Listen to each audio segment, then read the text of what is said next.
In this video, we're going to talk about the comparables approach to equity valuation.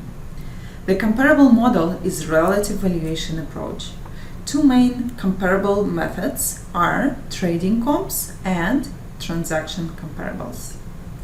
The first primary comparable approach is the most common and looks at market comparables for a firm and its peers in the same industry and similar size companies. The second comparable approach looks at market transactions where similar firms or divisions have been bought out or acquired by other rivals, private equity firms, or other classes of large, deep-pocketed investors. We will look into each comparable valuation method in our following videos closely.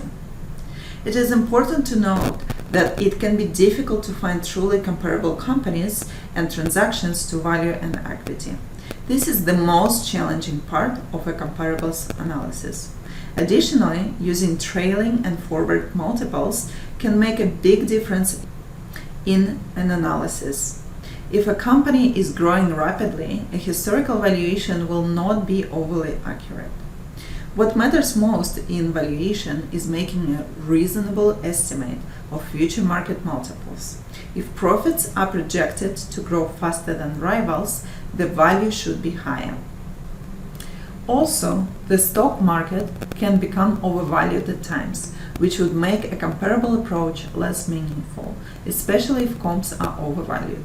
For this reason, using different approaches to valuation is the best idea.